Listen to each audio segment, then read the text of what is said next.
security and the former president? Colleagues in the media, let's be careful. I know you have all been to school. Let's use words carefully.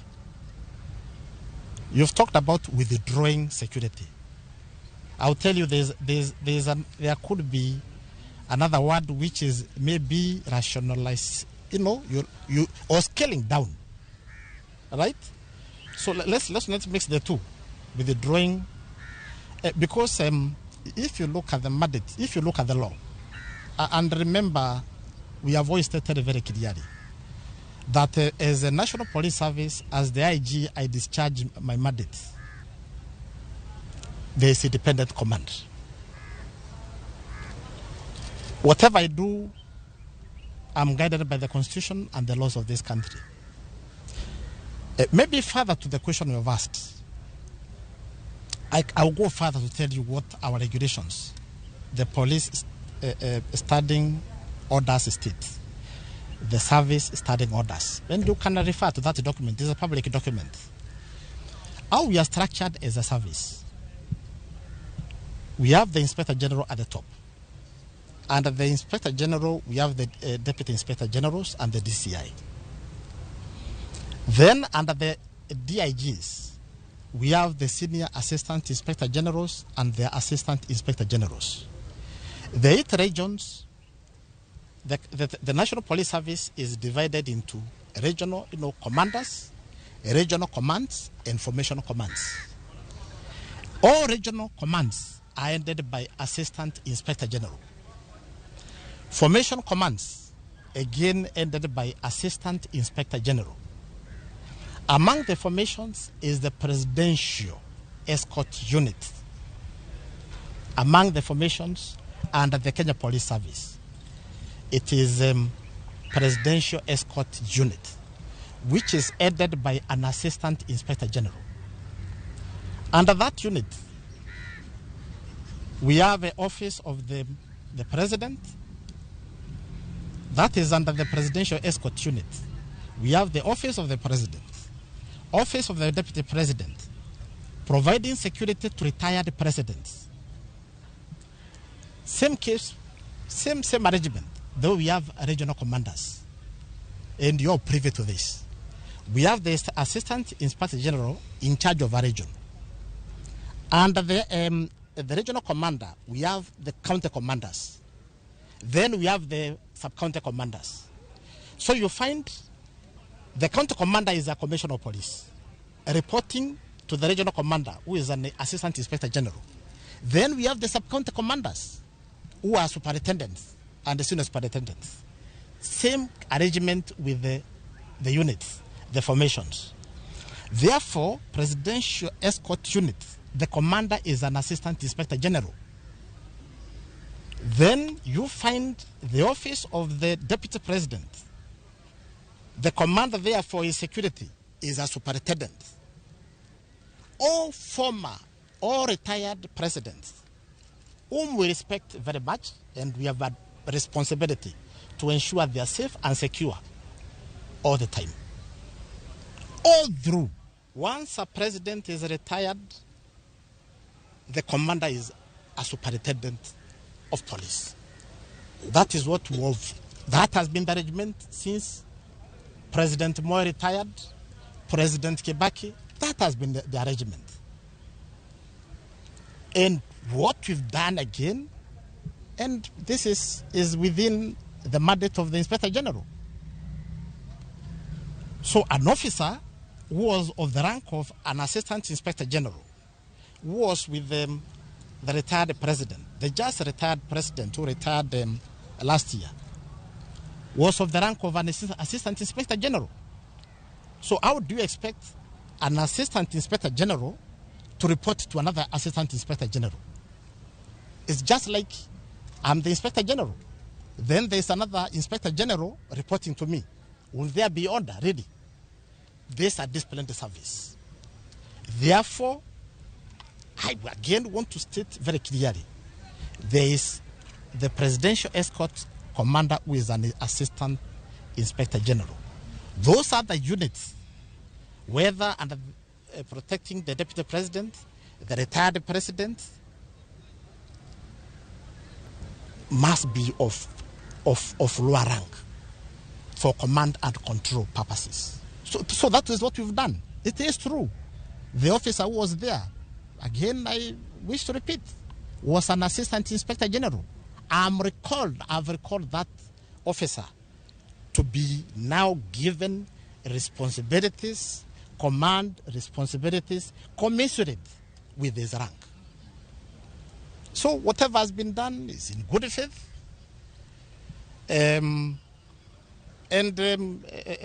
Inspector General is available if any of our leaders, any of our senior leaders has any issue. As I've stated, ours is to ensure we are fair to every senior citizen, our fellow citizens, whether low or high. Letu ni utumishi kwa wote na utumishi kwa uaminifu. What about the former First Lady? What happened? Former First Lady? Yes, she has security. She has security. Not just the former First Lady. Even our two late presidents, they have security. We secure their premise. Yes, we do that. We respect those offices. We provide security. That's the position. I hope I'm clear and I've made it understood. Let's not speculate. Because of the position that from the former CS of Interior and also PS, the reports that also the security has been maybe let's avoid mentioning names, and IG is not used to that, because remember, I'm a very dependent player. Mine is to provide security to every Kenyan, however low, however high. Therefore, those leaders you're mentioning, they may have retired, and don't misquote me. Because the other day, some of you said that I had called the poor busybodies. I did not do that. I've never done that at any time. Don't misquote me. What I'm saying, other than because you raised issues regarding the retired presidents, even other government officials, you have retired. And even you have heard them say in the media, they are now retired. They are enjoying their retirement. Even the former cabinet ministers, you have heard them in the media saying they are retired. You've heard them. I've listened. Even at times they have said they enjoy even driving themselves. They don't need to wake very early because they are retired. Do you give that person same security as to this cabinet secretary who is in the office, who must be in the office by 6 a.m., who must work, this cabinet secretary or permanent secretary in active duty, who must be in the office by 5:30 a.m., by 6 a.m., who leave office at times 10 p.m. Ladies and gentlemen, let's be sincere. I think there is a logic. Is there a logic in what I'm saying? I'm retired as a cabinet secretary. I'm retired as an inspector general. Because you need to also to bring up the issue of the retired inspector generals. They are retired. Fine, they are enjoying their retirement. Do they continue enjoying the same security? I mean, of equal measure as somebody who is actively engaged in duty. As we are talking, as I'm talking here, my cabinet secretary is in Mandera. Yesterday he was in Mandera. Today he is somewhere in Moyale, in active duty. Now, we are talking about the former cabinet secretary. Is he in Mandera as we are talking now? Is he in Liboy? So do they get the same? So therefore, we do a lot of consideration. We are responsible police service. We will not like to be dragged into politics, ladies and gentlemen. So this is politics, the issue with withdrawing the politics thing. Who said it is politics? No politics. It is you. The way you asked it is like, but There is no politics in this. And the Inspector General will not allow at all to be dragged into politics. Mine is a dependent office to serve my beautiful country, a country dear to me, a country I love. Do a job I enjoy doing with passion. So I have another question. Please ask. You are making a lot of trips to Mandera, wapi, but there's no any improvement. You're being criticized daily. What's wrong? Please, I wish to request you accompany me. I'm going to Marakwet the other day, very soon. Let's go there and you see the calm which is there. At times issues are blown out of proportion. Remember, I started by telling you the country is safe and secure. But we all live in this world. The drought which has been there for quite a while. The short rains we had in December. There are parts of this country where they did not get even a drop of rain. It's dry. Competition for water, pasture. So out of that desperation, there's conflict. One or two people are hurt. And that's why I'm asking our people, please, life is precious. Government is doing everything possible to provide food where there is hunger and water where water is required. But please, tuheshimiane, tusiumizane. Wanaji, just a humble request.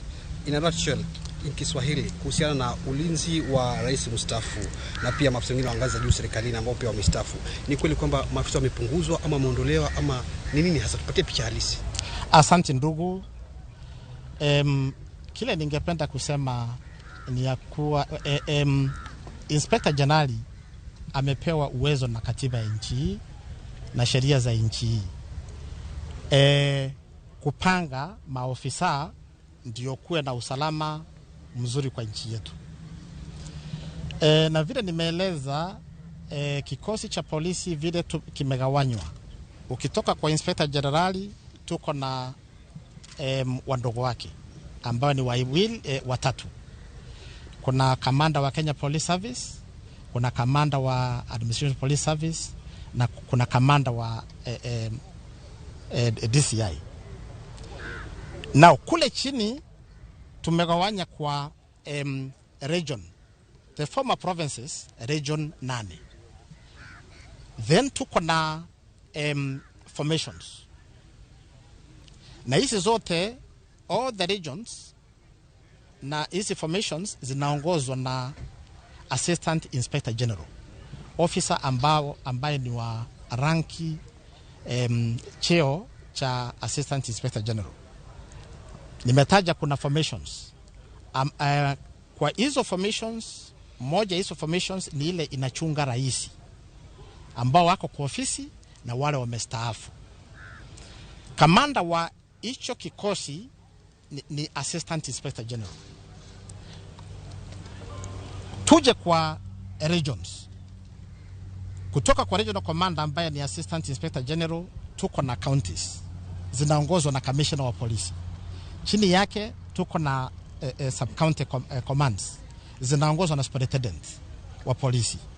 Hivyo tukija kwa hiki kitengo kinachunga rais, naibu wake na wale marais ambao wamestaafu, kamanda wake nimesema ni Assistant Inspector General.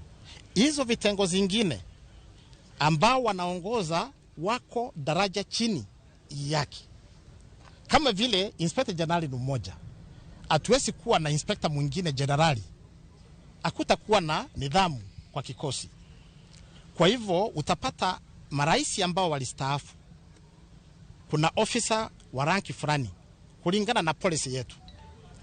Ukishatoka ofisi kama rais, komanda wa security yako ni superintendent wa polisi ambaye anaripoti kwa yule kamanda wa kikosi cha kulinda ama kuhakikisha kuna ulinzi kwa rais na wale waliostaafu, ambaye nimesema ni ranki ya AIG because of command and control.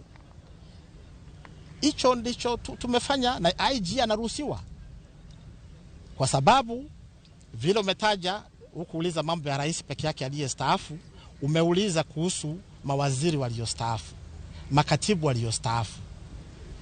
Kusema ukweli, katibu ambaye amestaafu, waziri ambaye amestaafu hahitaji ulinzi sawa na yule yako kwa ofisi. Na nimeeleza ya kwamba saa huu vile tunaongea, waziri wangu wa interior ako Mandera. Yule waziri alitoka kwa ofisi wa interior ako shambani kwake. Atoki shambani kwa shamba lake. Sasa jameni, yule waziri yako ofisini, ako kule Mandera saa huu vile tunazungumza, ako Moyale. Ulinzi wake na yule yako ako shambani ameretire. Simple logic. Uwezi kuwa sawa. Tuko na policy. Na si mimi nilitengeneza, nilipata kwa ofisi. Inasema ukishatoka kwa ofisi utabaki na askari namba hii. Uko kwa ofisi utakuwa namba hii. Hivyo hivyo hata wale ma-inspector general wamestaafu. Kuna wenzangu wamestaafu. Wawezi kuwa na nambari sawa ya ku provide security kwao kama ile niko nayo. Kwa sababu mimi nikiko wakati niko hapa, kesho niko Tot, kesho kutwa niko Turukana. Yule inspector general alistaafu, ako shambani kwake, ako nyumbani kwake. Anahitaji security kama yule ambaye ako ofisini. Jameni, tuseme ukweli. Tupende nchi yetu. Kila mwananchi wa nchi hii anahitaji ulinzi. Hakuna haja mimi nikistaafu niwe na askari 100 kukaa na mimi. Na hao askari wanahitajika kule wasaidie wananchi. Ndio tuhakikishe kuna utulivu kwa nchi yetu, because no country can develop if there is no security. For social, economic, political development of any country, we need a secure country. Okay, and that is what you exactly do. In short, how many security details Mheshimiwa Uhuru amebakishiwa as we speak now? My God, you want me to tell you my numbers? When I come to your house, will you tell me I have so many pangas? Or you can't talk, you don't talk about the numbers. My friend, you never talk about the numbers. Simple. They are all safe and secure. First the camera. Oh, good. Yes. Yes, they are all safe and secure. They are safe and secure. But to tell you about the numbers, not from me, maybe somebody else. Yes. Naamini kwamba Kenya na Uganda ni swali tofauti na yale ambayo tunazungumzia hapa. Naamini kwamba Kenya na Uganda kuna uhusiano mzuri. Lakini kwa muda mrefu tangu serikali iliyopita mpaka sasa, tumeona raia wa Kenya hasa wavuvi wakikamatwa, badala ya kusalibishwa kwa serikali ya Kenya wanapelekwa Uganda. Hivi ninavyozungumza nayo kuna Wakenya kadhaa wako nchini Uganda. Pengine nyinyi kama serikali ya Kenya hasa usalama, ni mipango gani mnaweka kuhakikisha kwamba hawa wa Kenya hawaendelei kusumbuliwa na kukamatwa na kutolezwa kuwekewa adhabu ambayo si ya kibinadamu? Asante ndugu. Asante. Tuko na uhusiano mzuri sana kati ya Inspector Generali wa Kenya na nchi zetu jirani. Tunazungumza kila wakati. So makosa yakitokea kidogo tunazungumza. Hayo mambo tumezungumza jana. Nitakuhakikishia hao wa Kenya wako huru. Jana tulizungumza jana na mambo yamefanyika. So tunaendelea kuzungumza. Nitakueleza tuko na kitu tunaita YAPO, East Africa Police Chiefs Organization. 14 countries are members. Juzi tu nilikuwa Addis Ababa, tukaketi tunazungumza na tunaangalia mbali kule Seychelles, Comoros, Sudan itself, Southern Sudan, tunazungumza, si ni marafiki. Asante sana ndugu. Tosheka nayo tunazungumza watu wetu, tutahakikisha they are enjoying the existence. That is what is important. Enjoy existing. Enjoy this moment you existing. It's your country. You have no other country. Enjoy, being in your country. And that is what my colleagues were here to do. Ensure there is calm so that you can move freely, do business. And again, as I've said, you are happy every moment. I have to take you back. Was it an oversight that you didn't scale down the security from day one? Look at the law. does it talk about give me timelines? Maybe they are priorities. When I go to this, I'm on my third month. So they are priorities. I thought even in your life, and me, everyday activities, you have a work plan. Today you do this, tomorrow you do this other. So a lot more, there is a lot more to be done. The interest, I'll tell you, there is a lot. Pengine kile kinaleta utata ni kuwa during this time, it's the timing that everybody is wanaleta haya maswali ya kwa nini sahihi ambapo kuna mambo mengi ambayo yanaendelea kuhusiana pengine na rais aliyestaafu, madai ambayo pengine hatuwezi yazungumzia. Ni timing ambapo kila mtu anauliza, je, kwa nini saizi ita targeted move ama tu ni the normal procedure yenye unafanya kama Inspector General? Asante dadangu. Na nimekueleza vizuri, tuache siasa. Mimi siasa sifahamu mimi. Sifahamu siasa. Na mambo tuachie wana siasa. Mimi am a policeman. Neutral. Arbiter. Na nimekueleza wakati niingia kwa ofisi iko work plan. Huu mwezi nitafanya hivi. Huu mwezi mwingine nitafanya hivi. Februari kuna yale nitafanya. March kuna yale nitafanya. Sasa sijui kama ile hatua nitachukua March utaleta tena kuniambia kwa nini wakati huu nimefanya hivi. Niko na mpangilio. Just the way we have a modernization program. So I think let me not spend a lot of time on that. Okay, maybe the last question. The last one, please. Maybe not second last. Second For me, the last. first. What are the plans for the Kenyan border? Is it just the northern frontier that you are going to open up, or also the coastal part? I need to be careful I don't overstep my mandate. Let me not overstep my mandate. Yes. Let's talk about what is happening inside. Internal security. Juzi tumekuwa na kikao juzi na baadhi ya wabunge ama viongozi kutoka kaunti ya Tana River na wanahisi kwamba serikali haijawapa motisha sana kuhusu masuala ya usalama. Wanasema kwamba zile silaha wanazopewa wale police reservists katika eneo la Tana River si sawa na zile wanazopewa wengine katika maeneo tofauti. Je, ni hatua gani inachukuliwa labda kupeana silaha katika kwa hawa police reservists? NPR? Oh, NPR, yes. What we are doing is countrywide. Inchi mzima, and this was my commitment when I was being vetted by Parliament to get into this office. Nilisema ya jambo lazima nifanye ni kuangalia policy ya National Police Reserve. Hilo ni jambo linaendelea. Najua tumetrain kadhaa tangu niingie kwa ofisi. Tumetrain Samburu, Marakwet, Lamu. Tunaongeza wengine, tutakuwa na training. Na sehemu zingine kadhaa. Hata Tana River. Na tumeketi nao magavana wote na viongozi wa hizo counties. And we have a very good plan. Please watch this space. We are doing well. Asante tu. Oh my. Juzi hii citizen wale mambo issue corruption, speeding vehicles, wanaiba mali, wanafanya kurokora pale border. They are accusing police of being involved on it at the border Busia. I don't know if you saw that clip. I may not have seen the clip you're talking about, but one thing I'll tell you, corruption is ugly. Is ugly. And you may have seen, you've read some places we have, through again information-led policing, some highways. We have taken action, and there are some officers we have told you never serve. For the time you've been in the police service, we are getting these complaints from members of the public. You never ever be a traffic officer again.